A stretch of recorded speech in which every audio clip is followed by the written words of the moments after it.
Lockdown से पहले गीता के घर का नज़ारा कुछ ऐसा था कि रोहन ऑफिस जाता था और शिवन स्कूल।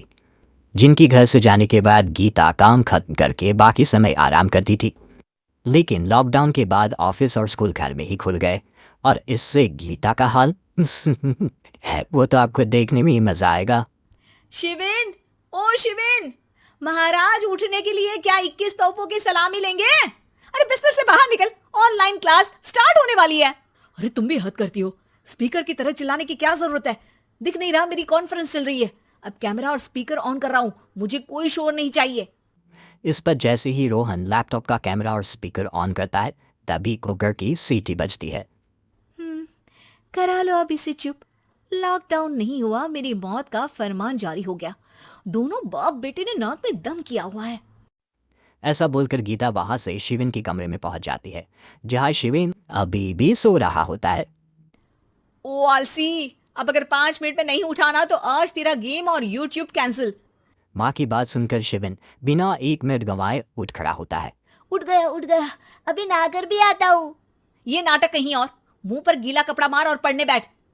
शिविन की ऑनलाइन क्लास स्टार्ट हो जाती है जिस पर गीता उसे बाहर बिठाकर रसोई में चली जाती है। थोड़ी देर में उसे कमरे से कुछ आवाज़ सुनाई देती है जिसे सुनकर वो कमरे में वापस आती है। हाय राम, तुझे क्लास अटेंड करने के लिए बोला था, कैमरा ऑफ करके बिस्तर पर नाचने के लिए नहीं बोला था। मम्मी मुझे कुछ समझ नहीं आ रहा, आप बाद में पढ़ा देना ना, वैसे भी अटेंडेंस तो लगी गई है। हाँ हाँ बेटा, जरूर बन जा। तू अभी से हम सबका बाप बन जा। अरे नहीं मतलब कहाँ से लाते हो इतना दिमाग, और पढ़ाई करते हुए ये चला कहाँ जाता है? नाइस क्वेश्चन, दिमाग से पूछकर बता दूंगा। शिविन की बातों से परेशान होकर गीता उसे मारने के लिए जैसे ही आगे बढ़ती है तभी वो कमरे से बाहर भाग जाता है। अब शिविन आगे आगे और गीता हाथ में चप्पल पकड़े उसके पीछे पीछे पूरे घर में दोनों घूम रहे होते हैं। इसी बीच वो रोहन के पास पहुंच जाता है और शिविन को मारने वाली चप्पल रोहन के लैपटॉप पर जाकर गिरती है। ओए माँ! मम्मी आप पापा को चप्पल मार रही हो? वो आज तक के रिपोर्टर, चुपचाप जाकर क्लास अटेंड कर ले, नहीं तो अगली तेरे पीछे लगेगी। इस पर शिविन वहां से चला जाता है जिसके बाद रोहन गीता से कहता है, इस सर्कस के लिए कुछ बोलना चाहोगी? अरे क्या करूं, जब से तुम दोनों घर में रहने लगे हो घर अपने आप ही सर्कस बन गया है और मैं तुम्हारी नौकर। कभी बेटी को संभालो तो कभी बाप के नखरे उठाओ। इन्हीं सब उथल पुथल में दिन बीतते रहते हैं जिसमें हर रोज घर के अंदर कुछ नया सियापा खड़ा मिलता है जो ज्यादातर शिविन और रोहन की ऑनलाइन स्कूल और ऑफिस से रिलेटेड ही होता है। एक सुबह शिविन चल उठ, आज की क्लास जल्दी है। कैमरा ऑफ करके आप अटेंड कर लो। अरे ऐसे छित्तर पड़ेंगे, दादी नानी सब एक साथ याद आ जाएंगी। गीता के लाख मशक्कतों के बाद क्लास तो खत्म हो जाती है लेकिन उसके बाद शिविन फ़ोन इस्तेमाल करते हुए इंस्टाग्राम रील बनाने लगता है। रसोड़े में कौन था? तुम थी, मैं थी, कौन था? कौन था? हाँ मैं गरीब हूँ। अरे ओ गरीब के बेटे, आजा मैं बनाती हूँ तुझे गरीब। मैं बताती हूँ रसोड़े में कौन था। पढ़ाई करने बोलो तो इनकी माँ मर जाती है और ये पागलपंतियां जितनी मर्जी करा लो। गीता शिविन को डांट रही होती है तभी रोहन बीच में बोल पड़ता है, अरे बच्चा ही तो है, इतना गुस्सा क्यों कर रही हो?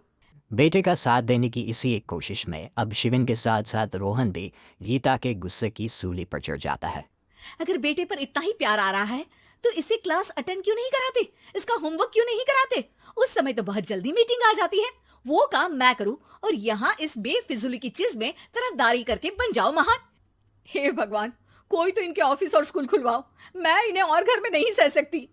अरे कुछ और मांग लेती, क्योंकि तुम्हारी ये विश इस साल तो पूरी होने से रही, कोरोना। हाय नास बेटे ने जिंदगी ही बर्बाद कर दी। खाए कोई पचाए कोई, कल मुझे चुन चुन कर सबको मेरी बद्दुआ लगेगी। उन्होंने दुनिया का और इन बाप बेटे दोनों ने मेरा जीना मुश्किल कर दिया।